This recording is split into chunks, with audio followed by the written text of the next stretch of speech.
Hello દોસ્તો, આજે આપણે બનાવીશું કાઠિયાવાડી ગાંઠિયાનું શાક।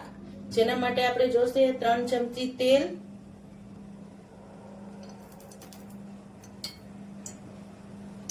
થોડીક રાઈ થોડીક તતડે, પછી થોડુંક જીરું, રાઈ અને જીરું બે તતડી જાય એટલે ત્યારબાદ આપણે એમાં નાખશું હિંગ।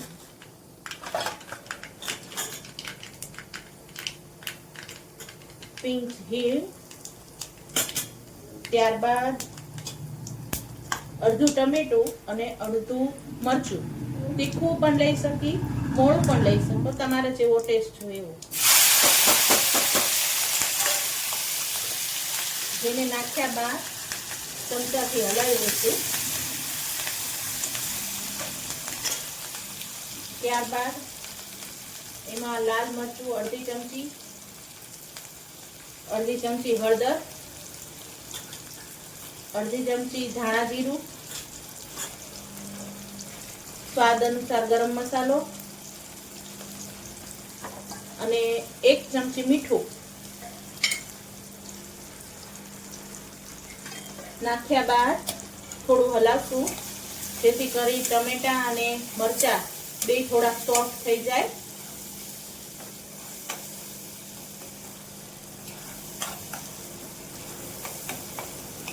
જો આપણો આ મસાલો તૈયાર છે। ત્યારબાદ આપણે એમાં નાખશું 1 વાટકી છાશ, જે મેં અહીંયા માપ કરીને લીધું છે।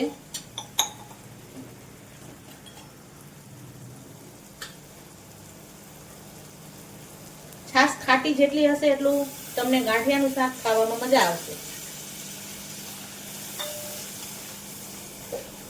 એને આવી રીતના હલાવી લેવાનું અને 5-10 મિનિટ માટે ચડવા દેવાનું। ત્યારબાદ આને ઉકળવા દેવાનું અને આપણે ચણાનો લોટનું બેસર બનાવશું, જે મેં અહીંયા બનાવીને તૈયાર રાખ્યું છે। જેમાં 1 ચમચી મસાલો, અડધી ચમચી હળદર, અડધી ચમચી ધાણા જીરું અને 1 ચમચી મીઠું નાખેલું છે અને થોડું પાણી નાખી જાડું બેટર કરવાનું અને ત્યારબાદ એને આપણે હાથ વડે ઝાડાથી ગાંઠિયા પાડશું, જે આપણે આગળ જોશું। આ રીતના થોડું બેટર લઈને ગાંઠિયા પાડવાના।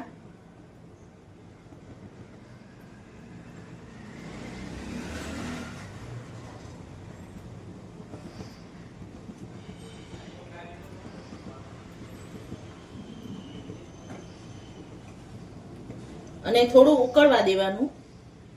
ત્યારબાદ બીજી વાર ગાંઠિયા પાડવા।